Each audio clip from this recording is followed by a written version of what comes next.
This is episode 137. We welcome you to the ADHD Smarter Parenting Podcast. Here to heal and elevate lives is your parenting coach, COP Kinney.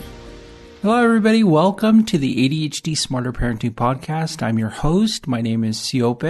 Thank you for joining me wherever you may be. I am way excited to talk about the skill we are going to focus on during this podcast because it is one of the most transformational skills that you can implement with your child that will both help your child, but also help you as a parent in your relationship with your child and to help de-escalate any feelings that you have that are difficult to deal with when you are struggling with negative behaviors. So we're going to be talking about effective praise.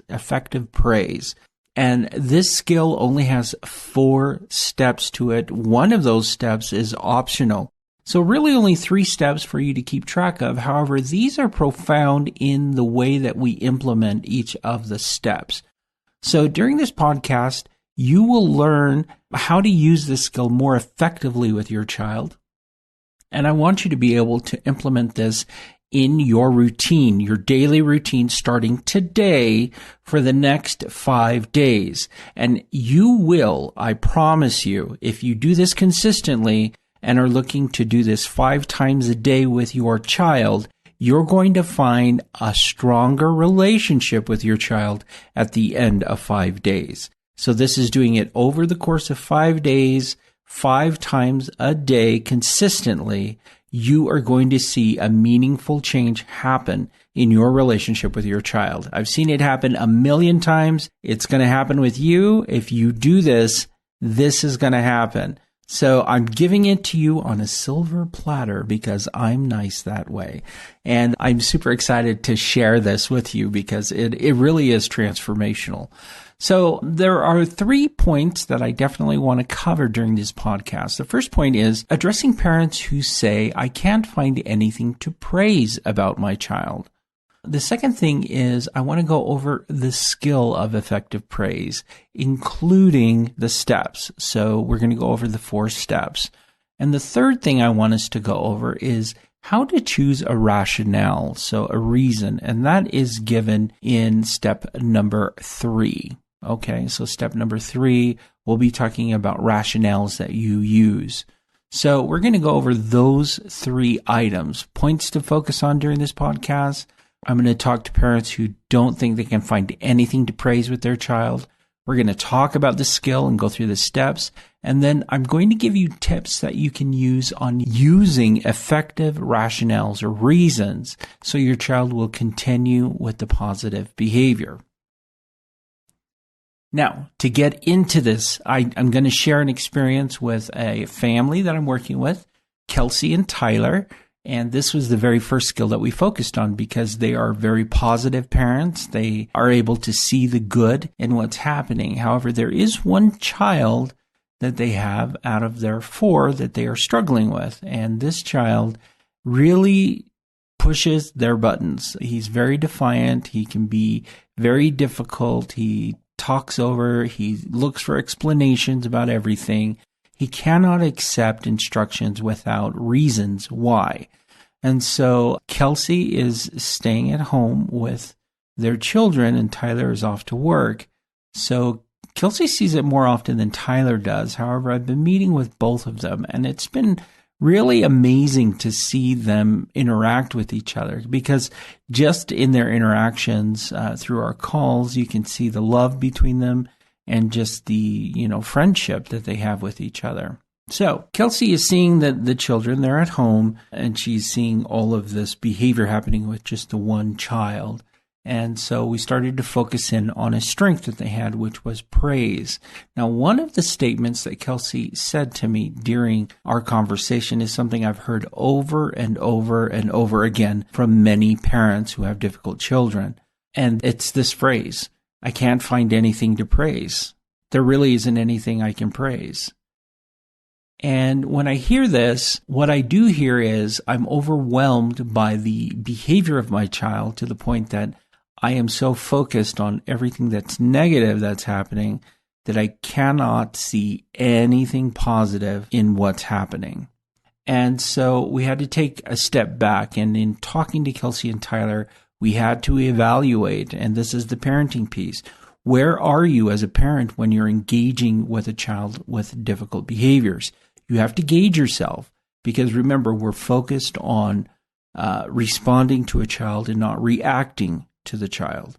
So when we respond to a child, we are conscious and aware of what is happening around us, and our response is in conjunction to the behavior in order to address it. When we react to the behavior, our emotions are involved in this interaction, and the emotions drive the behavior that we have with our child's behavior, which often leads to regret and sadness afterwards when we're calm. So you can always tell the difference between if you're responding or if you are reacting, because if you're reacting, you often feel sorry about it, or you regret something that you've done, or that you double guess it later on when things are more calm. If you are in that state after you have an interaction with your child that is difficult, then you are definitely reacting.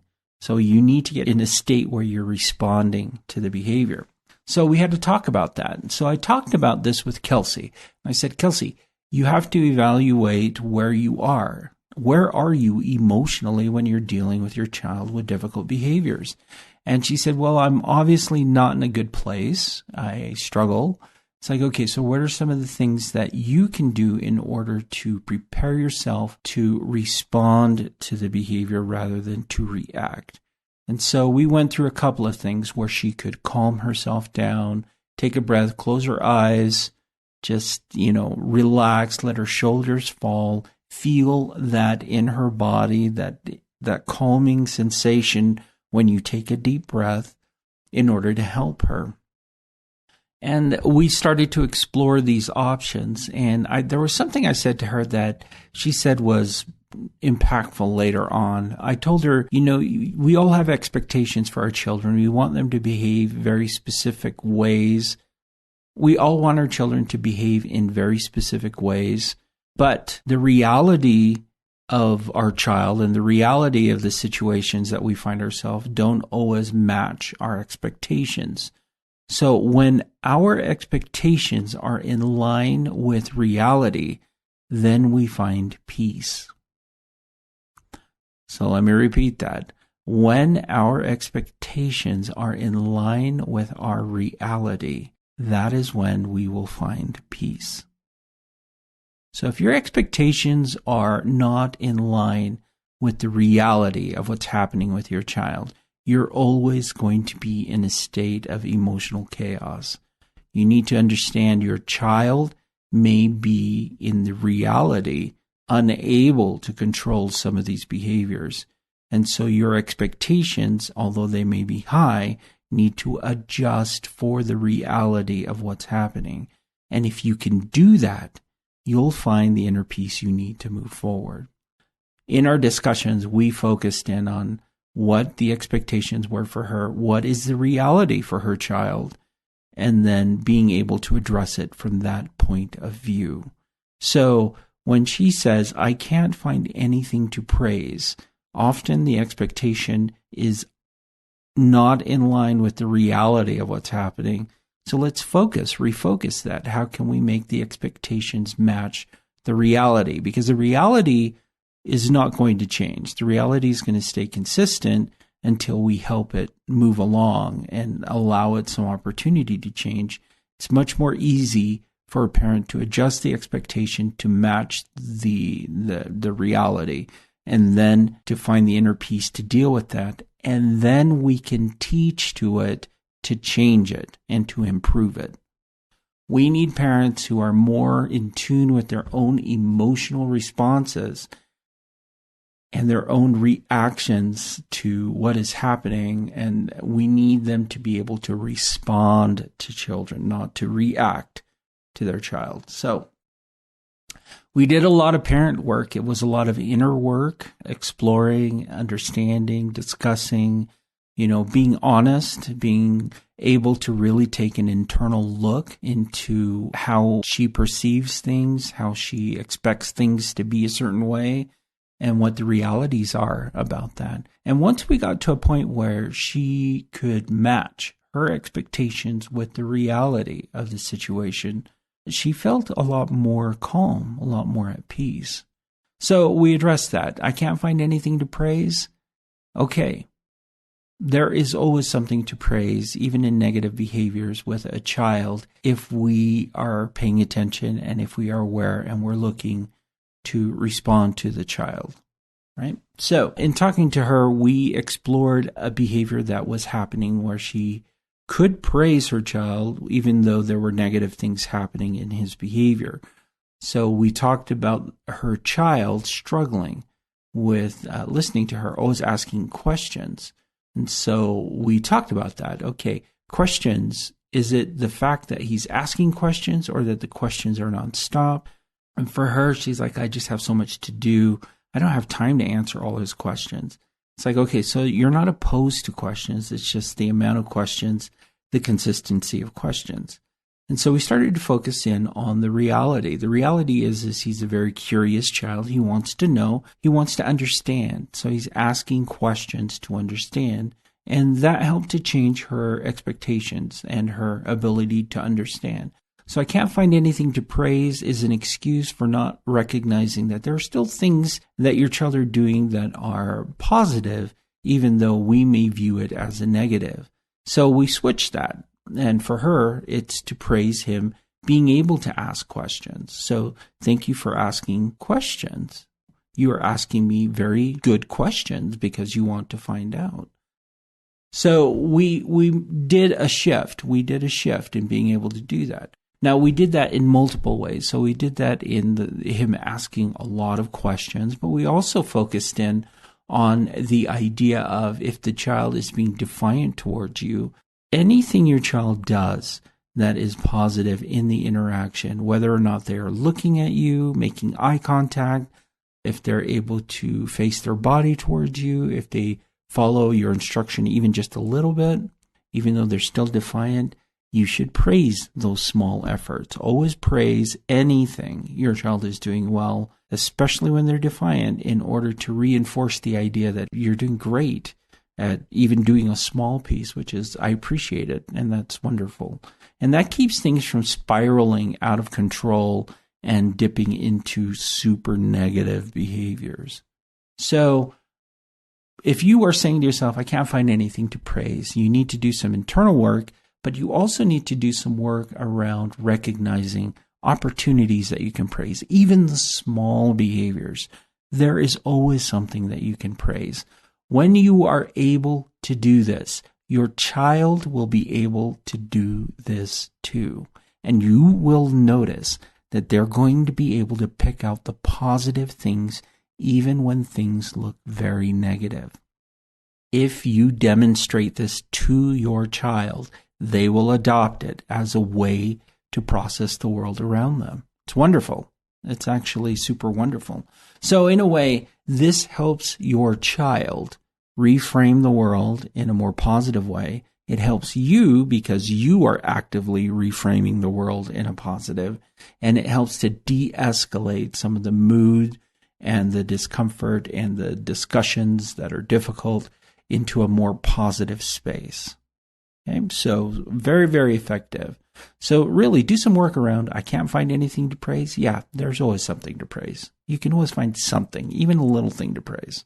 Now, the second point I want to discuss is the skill of effective praise. I want to go through the steps because I want you to be able to use this by the end of this podcast. But I'm going to go over the steps after this message. Hi, my name is Elizabeth. Did you know Smarter Parenting provides coaching services? We are here to meet your needs. If you need 1 coaching session a month or 3 coaching sessions a month, we can help you. A personal coach to guide you through problems you're struggling with your child. Visit the Smarter Parenting website and go to the coaching page for more information. Okay, welcome back. So let me go through the steps of effective praise. There's only 4 steps, and one of the steps is optional. So step number 1 is you need to show approval or find the positive in the behavior. Number 2, describe the behavior and be specific. So you want to describe what you see as the behavior.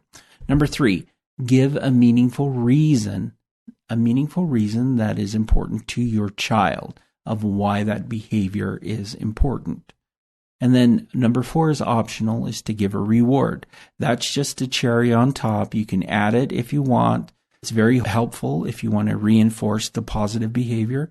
But again, it's optional. You don't have to do that. And I recommend you don't do it every time. You just do it when you feel like you really want to enforce a very specific behavior. Then you give a reward. Okay? So let's talk about each of these steps. Show approval, find the positive is number 1.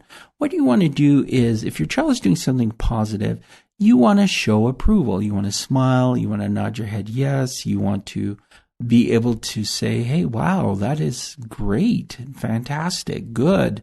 You want to be able to say these positive words around the behavior. Now, you want to find the positive about it. Hey, that's wonderful that you picked up your clothes. That's wonderful that you took the dog for a walk. That's wonderful that you took the garbage out. Okay? And that goes into step number 2, which is describing the behavior. Now, you want to be specific. So saying something like good job or I'm so proud of you, those are not ways to do effective praise. What you want to do is focus in on what behavior are they doing well, and you want to describe it. This helps cement in your child's brain specifically what you see that they are doing well, and it tells them, hey, I've been recognized for this. This is something I can repeat. I can do this. You want to be very clear because children need clarity. They need you to be as clear as possible. So if a child is cleaning their room, by any miracle, a child cleans their room, and they put their book on the shelf and you want to praise that, then you would show approval and you say like, hey, say their name, let's say his name is Bill. Hey, Bill, it's wonderful. I noticed that you picked up the book and you put it on the shelf. Now that's describing the behavior and being very specific. So you want to be able to do that instead of, hey, great job cleaning your room. Okay, super broad. So you want to be very specific in the behavior that they exhibit. Now, step number 3 is to give a meaningful reason for your child. You want to be able to explain to your child why that behavior is important, but it has to have meaning to your child. So, for example, if Bill picked up the book and put it on the bookshelf, you want to give a meaningful reason. And that reason could be, and it's different for all children, it could be, I saw you picked up the book and you put it on the shelf. When you put the book on the shelf, you're going to be able to find it when you want to read it later. And it'll be easy for you to just take it off the shelf and start reading. So that's a meaningful reason to your child. A lot of times I hear parents do rationales that are different, or reasons that are more centered around them. Well, when you clean your room, it makes me happy. When you clean your room, our house feels so much better. When you clean your room, me and your dad are so proud of you. Okay, those are reasons, but they're not reasons that are really meaningful to your child. You want to find something that is meaningful for your child in order to reinforce that positive behavior. Why? Because children are selfish for the most part. Being able to give them a reason that's meaningful for them will guarantee that they will want to do it again because there is something of value in it for them. They win something from it because you're describing. This is the hardest part. Now, this leads me to the third point that I wanted to focus on in this podcast. How do you choose an effective rationale? Okay.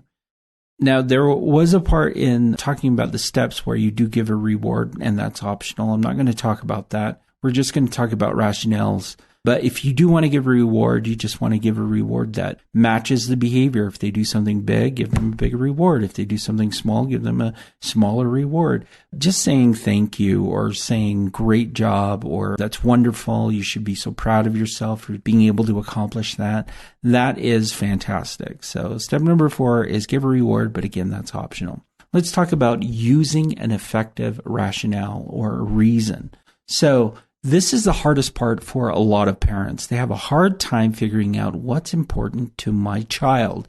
Why should my child do this again? In what way can I point my child towards a rationale that is meaningful to them? By far, step number 3 in effective praise is the most challenging for a lot of parents, and that's because parents are stuck in their head. They're stuck thinking about the benefits that they get out of a child's positive behaviors rather than the child's benefit out of behaving a certain way. So, the suggestion I have for parents is to take some time and observe what things are meaningful for your child. What do they do in their free time? What do they value? What are important things to them? Some general concepts that are effective rationales could be, depending on the age of the child, time with friends. So sometimes I have volunteered that as an option for a reason. Billy, when you clean your room and everything is nice and orderly, that gives you more time to spend with your friends playing outside. That's a reason that's meaningful for your child and not for the parent. Always, always, always focus on a reason or a rationale that is meaningful for your child to make effective praise work. Okay? You want to do this. So more time with friends, more time doing an activity that they enjoy, whether it's playing a video game or playing a game in the home or cooking or creating something. It gives them more time to practice guitar, for example. I mean, all of these are based on the individual child. So parents need to really take time to evaluate what's of value to my child. Why is my child motivated by this? And how can I use this in a way that I can praise them and connect it to a reason why they should continue behaving in a positive way? So those are some of the methods that I've used to help parents come up with meaningful reasons. And you're going to find this. It's different for every child, and it's different as they grow, as they get older. Those reasons change. So, before, when my daughter was a lot younger, it would be to earn small rewards. And now that she's older, we use the rationale, well, now you have more time to go spend with your friends, because she likes to spend time with her friends. So it's very different, and you adjust according to your child. So it's consistently changing, and you want to be on top of that. So those are ways that you can use rationales to help you. So we've covered 3 things, and then I want to give you a challenge. So first thing was, I can't find anything to praise in my child. That's hogwash. There is always something you can praise with your child, even small behaviors, even during a meltdown. If they're behaving even remotely in a positive way, praise that positive. Break that chain of negative behaviors by offering praise in there as a breather or a speed bump on the road towards complete meltdown. Okay, so praise will help do that. It helps to de-escalate your child. It helps to de-escalate you as a parent. It helps you bring everything into the positive arena. We talked about effective praise in the steps, the 4 steps. Show approval, find the positive was number 1. Number 2 is describe the behavior and be specific. Number 3 is give a meaningful reason that is meaningful for your child. And then number 4, give a reward, which is optional. And then we discussed the importance of parents to take the time to uncover what rationales will work with your child. Again, it's going to be different for every family. Now, here's the challenge I'm giving you, okay? And it's the same challenge that I gave to Kelsey and Tyler.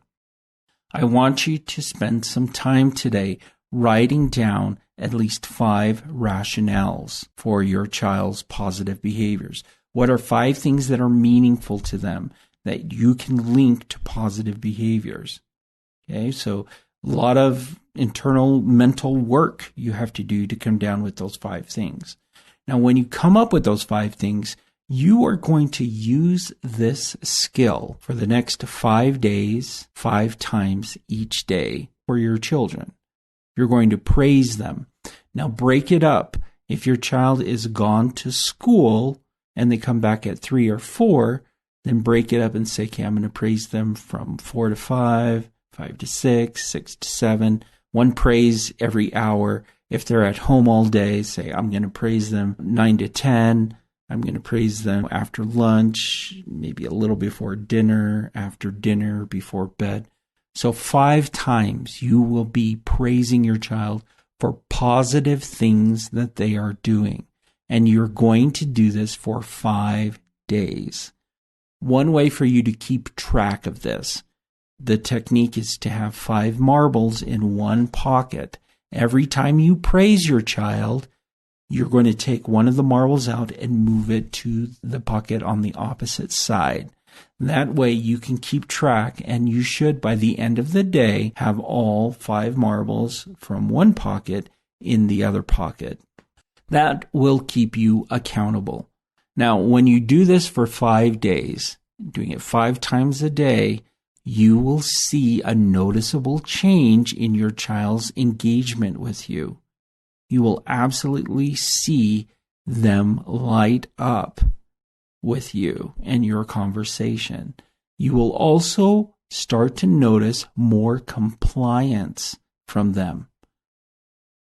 I've seen it happen so many times when we implement this. So Kelsey and Tyler are doing the praise. They're focusing on the praise because this is a strength of theirs. And we always want to focus on strengths that parents have.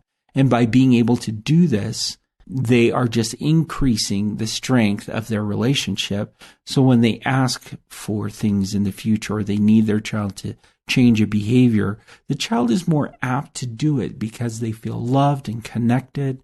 They feel a sense of relationship with their parents. You know, we change because of relationships. Let's be honest. I mean, people who are very religious, they change because of their relationship with God or the deity that they worship, and that affects their behavior. Relationships are so essential for children. And so by you building on a strong foundation of love and respect and noticing the good in your child, they're going to be able to engage more positively with you and with the world.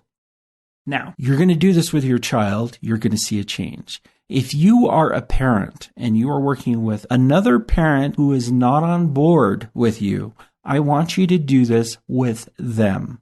I want you to praise them 5 times over 5 days, and I want you to see the difference happen, because it will happen. It will absolutely happen. You have to be sincere, but it will absolutely happen.